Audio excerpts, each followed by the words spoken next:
जय हिंद दोस्तों। अमेरिका और ईरान के बीच बढ़ते तनाव में अब एक नया नाम सामने निकल कर आया है जिसने दुनिया के अंदर काफी ज्यादा बहस छेड़ दी है। उसका नाम है अरास ए कामागीर।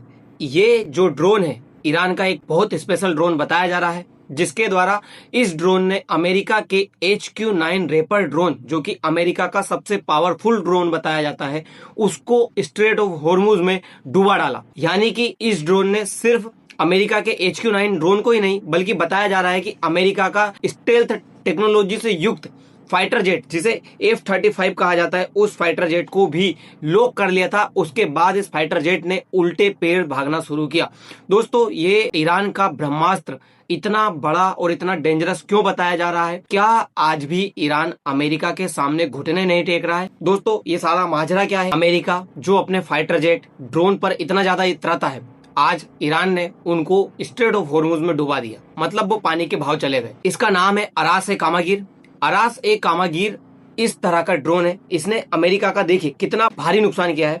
$30 मिलियन के ड्रोन है, उनको पानी में डुबा दिया है। ये जो अरास ए कामागीर है, ये सस्ता ड्रोन है, छोटा ड्रोन है, इतना कोई बड़ा नहीं है। लेकिन अमेरिका के ये जो ड्रोन है, ये बहुत हेवी ड्रोन है और करोड़ों के ड्रोन बताए जाते हैं। इनकी कीमत लगभग अगर इंडियन रुपीज में देखी जाए तो 250 करोड़ से ऊपर की है। और अमेरिका का इतना ज्यादा नुकसान आज अमेरिका को सीजफायर करने पे मजबूर कर रहा है। ईरान वो कंट्री जिसके पास में न्यूक्लियर वेपन नहीं है, लेकिन ईरान ने अमेरिका को घुटने टेकने पर मजबूर कर दिया। ईरान ने आज पहली बार इस तरह के ड्रोन का यूज किया है। और सिर्फ इतना ही नहीं, ईरान ने अमेरिका के RQ-4 नामक एक और ड्रोन आता है, उसको भी पानी में डुबा दिया। वहीं F-35 को लॉक कर लिया, जिसके बाद F-35 उल्टा भागता हुआ नजर आया। तो आइए हम पहले इसके बारे में जानते हैं कि इतना जो भारी भरकम शब्द अरास ए कामागीर यूज किया गया है, इसका मतलब क्या है। जैसा कि आप इस तस्वीर में देख रहे हो और तस्वीर में देख के आपको समझ में आ रहा होगा कि एक व्यक्ति तीर चला रहा है, जिसे तीरंदाज कहा जा सकता है। फारसी भाषा में अरास ए कामागीर का मतलब होता है तीरंदाज,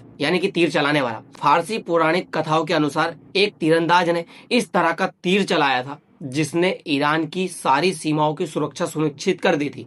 यानी कि ईरान की सीमा कहां से कहां तक होगी और उस ईरान की सीमा की सुरक्षा किस तरह से की जाएगी, वो इस तीरंदाज ने अपना तीर चला करके दिखा दिया था। ईरान की अर्ध सरकारी फास्ट न्यूज एजेंसी का कहना है कि जो ये अरास ए कामागीर नामक ड्रोन है, यह इतना डेंजरस ड्रोन है जो स्टेल्थ टेक्नोलॉजी से युक्त जितनी भी फाइटर जेट और ड्रोन्स आते हैं उनको डिटेक्ट कर लेता है। मतलब स्टेल्थ टेक्नोलॉजी से युक्त वो होते हैं जो कभी भी रडार में पकड़ में ना आए, जैसे कि अमेरिका का F-35, अमेरिका का ये MQ-9 रेपर ड्रोन। ये जो ड्रोन है इस तरह के हैं जो कि स्टेल्थ टेक्नोलॉजी से युक्त है, जो कभी भी रडार में पकड़ में नहीं आते। लेकिन ये जो अरास कामागीर है, ये क्या करता है, उनको डिटेक्ट कर लेता है। ये आसमान में जाकर के वेटिंग मोड होता है, उसमें जाकर के खड़ा हो जाता है, यानी कि चुपचाप खड़ा रहता है। जैसे ही इसके रडार में कोई चीज आती है, जैसे इसको डिटेक्ट करता है ये स्टेल्थ टेक्नोलॉजी से युक्त, रडार कभी भी नहीं भेजेगा, क्योंकि रडार भेजेगा तो पकड़ा जाएगा। इसलिए चुपचाप बस उसके दायरे में देखता है। अगर उसको कोई दिखा तो ये जाकर के सीधे उसके ऊपर हमला करेगा और उसको इस तरह से डिस्ट्रॉय करेगा कि वो फिर आगे चलने के लायक नहीं रहता। वहीं पेरिस के कुछ विशेषज्ञों का कहना है कि ये रशिया के S-400 जैसी भारी भरकम मिसाइल वगैरह नहीं है। ये एक हल्का सा सस्ता सा एक ड्रोन है जिसको आप मोबाइल की तरह भी जेब में रख करके यूज कर सकते हो। मतलब सोचिए आप कितना ज्यादा हल्का बताया गया है इस ड्रोन को। अगर देखा जाए कि ये ड्रोन ने किस तरह से यूएस के इतने बड़े बड़े ड्रोन्स को, फाइटर जेट को पानी में डुबाया है, तो सब कुछ क्या हुआ है उस थोड़ी सी घटना के ऊपर अगर नजर डालें तो आप इसमें देखिए, Iran has claimed that it has deploy a new air defence system to take down a united state MQ-9 reaper drone. और कहां पर डुबाया गया? Near the strait of Hormuz. Earlier this week Iran's state sponsored media said the American drones that cost between 16 to $13 million per unit. $30 million तक का drone की कीमत बताई जा रही है अमेरिका के, जिसको ईरान ने अपने छोटे से ड्रोन के माध्यम से डुबा दिया। अमेरिका अगर इसी तरह से अपने मिसाइल और ड्रोन डुबाता रहा और नुकसान पहुंचाता रहा ईरान के अंदर, तो अमेरिका दिवालिया होने पे आ जाएगा। अमेरिका की हालत ऐसी हो जाएगी कि उसको वापस से उभारने के लिए कोई बचेगा नहीं। बाज ब्रोथ डाउन कास्म आइलैंड। ये जो कास्म आइलैंड आपको दिख रहा है, ये देखिए, ये रही स्ट्रेट ऑफ हॉर्मुज। ये ऊपर नॉर्थ में ईरान दिखेगा, नीचे साउथ में आपको ओमान दिखेगा और ओमान के जस्ट नीचे आपको दिखेगा UAE और फिर नीचे ओमान। इसके बीच में ये स्ट्रेट ऑफ हॉर्मुज है। इसी स्ट्रेट ऑफ हॉर्मुज में आपको नॉर्थ में देखोगे आप तो ये आपको जो आइलैंड दिख रहा है, ये आइलैंड है कास्म आइलैंड। इसी कास्म आइलैंड के पास में ईरान ने अमेरिका के इन ड्रोन को डुबाया है। यानी कि ईरान ने अमेरिका को यहाँ पे इतना बड़ा नुकसान दिया है जिसे अमेरिका कभी भी भूल नहीं पाएगा। वहीं अगर देखा जाए अमेरिका का जो MQ-9 रेपर ड्रोन है वो कोई छोटा मोटा या लोकल ड्रोन नहीं है, इतना डेंजरस और पावरफुल ड्रोन बताया जाता है जो घंटों तक आसमान में उड़ सकता है, जासूसी कर सकता है। वहीं अगर इसके रडार में कोई दुश्मन पकड़ा जाता है, कोई ऐसा ड्रोन या स्टेल्थ टेक्नोलॉजी युक्त मिसाइल वगैरह है जो अगर इसकी रडार में आती है तो ये पहले वहां पे उसको पूरा डिटेक्ट करेगा, उसकी तस्वीरें लेगा और फिर उसको जो कमांड है पीछे उनको भेजेगा। वहां पे उनकी मॉनिटरिंग चलती रहती है। इस तरह के काम ये ड्रोन कर सकता है। यानी कि ये ड्रोन कोई लोकल ड्रोन नहीं है। साथ ही जो ये ड्रोन है लेजर गाइडेड मिसाइल से युक्त होता है, अगर जरूरत पड़ी तो ये मिसाइल भी चला सकता है। इस तरह के ड्रोन के होने के बावजूद अमेरिका आज ईरान के सामने झुक गया। अमेरिका ईरान के सामने इतना ज्यादा बेबस है कि अमेरिका को समझ नहीं आ रहा कि वो करे तो करे क्या। दोस्तों, अगर आपके पास में इतनी ज्यादा पावरफुल चीजें हैं और आप सामने वाले से लड़ रहे हो जिसके पास में कुछ नहीं है, वो खोने को बैठा हुआ है, उसके पास में ऐसा कोई चीज नहीं है कि वो खो भी देगा तो उसको नुकसान होगा, लेकिन फिर भी वो आपको इस तरह से परेशान कर रहा है, आपको इस तरह से नुकसान पहुंचा रहा है कि आपकी इकोनॉमी डेड होने पे आ गई है। अमेरिका के पास में $38 ट्रिलियन का आज के टाइम पे डेप्ट है। वहीं अमेरिका की जो इकोनॉमी है, जीडीपी, अमेरिका की जो जीडीपी है वो इतनी नहीं है जितना कि अमेरिका के ऊपर कर्ज है। तो सोचिए आज अमेरिका कितना ज्यादा मुसीबत में है। तभी तो आज अमेरिका सीजफायर करने के लिए मजबूर हुआ है इस ड्रोन की वजह से। ईरान ने अपना सब कुछ लगा दिया, ईरान ने अमेरिका को बर्बाद करने के लिए सब कुछ चीजें की है और आज अमेरिका उस कगार पे खड़ा हुआ है कि अमेरिका चाह रहा है कि तुम सीजफायर करो, मैं सीजफायर करने के लिए तैयार हूं, सीजफायर तो करो तुम। लेकिन सीजफायर नहीं कर रहा ईरान। ईरान सीजफायर करने को तैयार ही नहीं हो रहा। ईरान कह रहा है कि अभी तो मैं और युद्ध लड़ूंगा। इजराइल युद्ध लड़वा करके खुद थोड़ा पीछे हटा हुआ है। जैसे ही अमेरिका पीछे हटता है, इजराइल आकर के फिर युद्ध कर देता है। इजराइल जैसे ही आकर के युद्ध करता है, ईरान फिर गर्म हो जाता है। ईरान कहता है अब मैं फिर युद्ध लड़ूंगा। ईरान का गुस्सा खत्म होने नहीं दे रहा इजराइल। और अमेरिका जैसे तैसे ईरान को मनाने की कोशिश कर रहा है, लेकिन फिर इजराइल कुछ ना कुछ ऐसा कर देता है, कभी लेबनान के ऊपर अटैक कर देता है तो कभी ईरान के ऊपर ही अटैक कर देता है।